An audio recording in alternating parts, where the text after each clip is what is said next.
दार्जिलिंग की रात, ठंडी हवा, कोहरा और पूरा होटल शांत। लेकिन उसी रात होटल के सबसे पुराने कॉरिडोर में एक चीख गूंजती है। सासू माँ, कोई दरवाजा खोलो, कोई है क्या? कैमरा जैसे तेजी से घूमता है और दिखती है बहू अदिति घूंघट पकड़े, सांसें तेज और डर से कांपती हुई। लोग अपने कमरे खोलने लगते हैं और कहीं भी सासू माँ दिखाई नहीं देती और स्क्रीन पर धीरे से एक लाइन लिखी जाती है, दार्जिलिंग ट्रिप, जहाँ सच और झूठ का असली खेल शुरू हुआ। तीन बहुएं अदिति, श्रेया और निशा दार्जिलिंग घूमने आई थी। साथ में उनकी कड़वी जुबान वाली सास, जो दुनिया की सबसे चतुर सास थी, उर्मिला देवी। उर्मिला देवी को लगता था कि बहुएं घर में कम और मस्ती में ज्यादा रहती है, इसलिए दार्जिलिंग आते समय उन्होंने कहा था, ध्यान रहे, मैं घर से बाहर भी तुम तीनों पर नजर रखती हूँ। शुरू में सब ठीक चला, लेकिन रात होते होते माहौल बदल गया। रात 11 बजे के करीब सभी लोग अपने अपने कमरे में जा चुके थे, लेकिन कुछ ही समय बाद अदिति को बाहर कुछ गिरने की आवाज आती है। वो डरते डरते दरवाजा खोलती है तो देखती है कि कॉरिडोर में उसकी सास की चप्पल पड़ी है, पर उर्मिला देवी कहीं दिखाई नहीं देती और सीढ़ियों की तरफ जाते हुए घसीटने के निशान दिखाई देते हैं। अदिति की चीख इसी वजह से आई थी। होटल का मैनेजर आया, गार्ड आया, तीन बहुएं घबरा चुकी थी। श्रेया ने कहा, कहीं मम्मी जी गिर तो नहीं गई? निशा ने कहा, या कोई उठा तो नहीं ले गया? सभी लोग निशान देखने लगे। लगता है जैसे किसी को जोर से खींच कर ले जाया गया हो। होटल का मैनेजर कहता है, ऐसा निशान तो किसी हादसे का ही लगता है। सभी के चेहरे सफेद पड़ जाते हैं। सभी लोग उर्मिला देवी को ढूंढने लग जाते हैं। सुबह 6 बजे ठंडी हवा चल रही थी। जब होटल के सभी लोग पहाड़ की तरफ सर्च कर रहे थे, तभी एक स्टाफ भागता हुआ आया। मिल गई, सब दौड़कर जाते हैं और देखते हैं उर्मिला देवी पेड़ के नीचे बैठी चाय पी रही है। अदिति कहती, मम्मी जी आप यहाँ? रात में आप कहाँ गुम हो गई थी? उर्मिला देवी कप रखते हुए बोलती है, मैं तो बस घूमने निकली थी। तुम सब इतना ड्रामा क्यों कर रहे हो? तीनों बहुएं एक दूसरे की तरफ देखती हुई शॉक्ड हो जाती है और सोचती है, क्या उन्होंने कुछ गलत समझा था या मम्मी जी कुछ छिपा रही है। उर्मिला देवी पूरे दिन मस्ती करती रही। बहुएं परेशान। दोपहर में दार्जिलिंग की टॉय ट्रेन घूमने आई। वहाँ भी उर्मिला देवी बार बार किसी आदमी की तरफ देख रही थी। अदिति को शक हुआ। फिर अचानक उसकी सास कहती है, तुम लोग अपनी फोटो लो, मैं जरा सामने वाले बुक स्टॉल तक जा रही हूँ। लेकिन बहुओं ने देखा, वो बुक स्टॉल नहीं, पीछे जंगल वाले रास्ते पर जा रही थी। तीनों बहुओं ने उनका पीछा किया और वहाँ देखा, जिससे उनकी टांगे कांपने लगी। घने कोहरे में उर्मिला देवी एक आदमी से बात कर रही थी। वो आदमी कह रहा था, आप चिंता मत कीजिए, बहुओं को कुछ पता नहीं चलेगा। उर्मिला देवी कह रही, ख्याल रखना चाहिए, वो तीनों बहुत चालाक है। बहुए की आंखें फटी रह जाती है। मम्मी जी किससे क्या छुपा रही है? अचानक वो आदमी छाया में गायब हो जाता है और उर्मिला देवी मुड़कर बहुओं की तरफ देखने लगती है। श्रेया फुसफुसाती है, क्या वो हमें देख रही है? रात को तेज बारिश हो रही थी। सभी डर रहे थे। अदिति ने कहा, कुछ तो गड़बड़ कर रही है मम्मी जी। निशा ने कहा, मुझे लगता है हमसे कोई सीक्रेट छुपा रही है। तभी कमरे का दरवाजा अपने आप खुल जाता है और हवा से पर्दे उड़ने लगते हैं।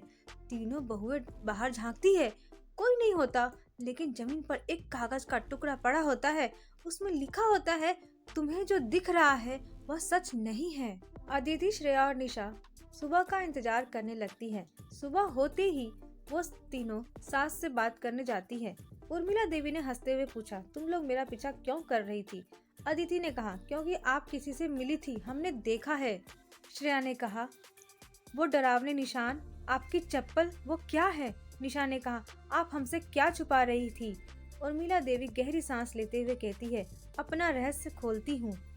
उसकी सास कहती है, वो कोई आम आदमी नहीं है, वो तुम्हारे ससुर जी का पुराना दोस्त है। तुम्हारे ससुर जी ने मरने से पहले उससे कहा था कि वो हर साल दार्जिलिंग आकर मुझसे मिले और मैं भी उससे हर साल यही मिलती हूँ, ताकि मुझे यकीन रहे कि मैं अकेली नहीं हूँ। तीनों बहुएं हक्की बक्की रह जाती है। तो क्या ये सब एक गलत फहमी थी? लेकिन उर्मिला देवी आगे कहती है, तुम तीनों ने जिस तरह से मेरा पीछा किया, तो मुझे लगा कि अब समय आ गया है कि तुम सभी से मैं सारी बातें बता दूं। तुम तीनों को भी मेरी जिंदगी का सच्चाई पता चलना चाहिए, जिससे तुम्हारी जिंदगी बदल देगी।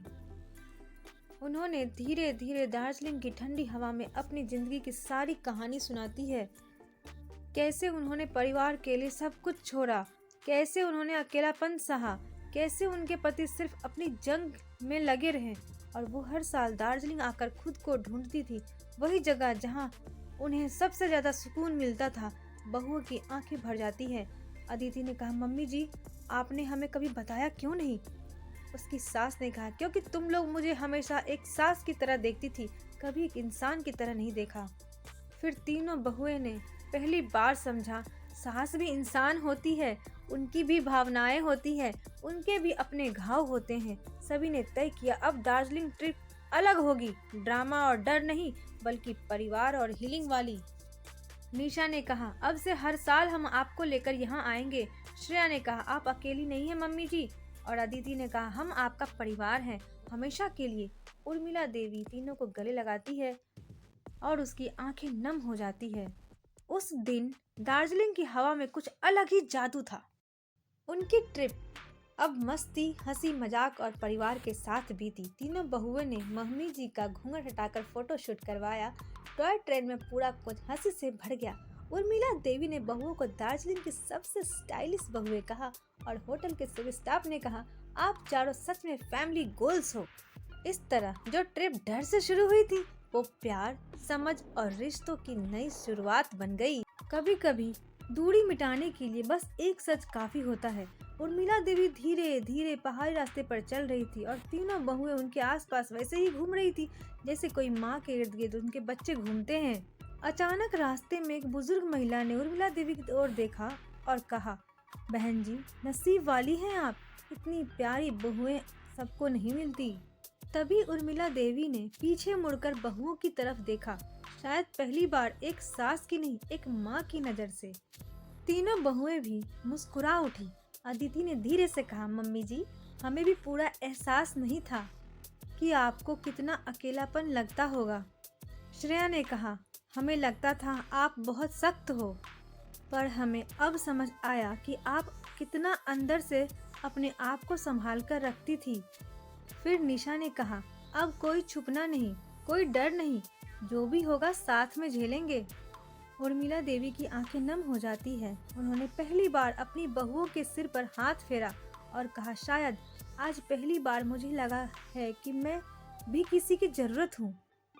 चारों टाइगर हिल से नीचे उतर रहे होते हैं और सूरज की रोशनी उन पर ऐसी गिर रही होती है जैसे किसी पुराने रिश्ते पर नए रंग चढ़ रहे हो। चारों ने खूब मस्ती की और उर्मिला देवी ने हल्की हंसी के साथ कहा, चलो बहुओं, आज तुम लोगों की पसंद का खाना खाएंगे। आज तुम्हारी सास नहीं, बस तुम्हारी उर्मिला होने का मन है। तीनों बहुएं जोर से हंसने लगी, जैसे सालों से जमी बर्फ पिघल चुकी थी। दार्जिलिंग ने रिश्तों का मौसम बदल दिया था। पर्वत, कोहरा, सुबह की हवा, जैसे सब एक साथ कह रहे हो, जिस दिल में प्यार हो वहाँ डर की कोई जगह नहीं होती। कभी कभी रिश्तों में गलत फहमियाँ नहीं, खामोशियाँ असली दूरी बनाती है, लेकिन एक सच सब कुछ बदल सकता है। तो दोस्तों, आप सभी से रिक्वेस्ट है, प्लीज़ वीडियो को फुल वॉच करें और अपने प्यारे दोस्तों के साथ ज़रूर शेयर करें। और हाँ, कमेंट में मुझे ज़रूर बताएं कि आपको मेरी कहानी कैसी लगती है। अगर आप मेरे चैनल पर नए आए हैं तो प्लीज़ चैनल को सब्सक्राइब करना ना भूलें।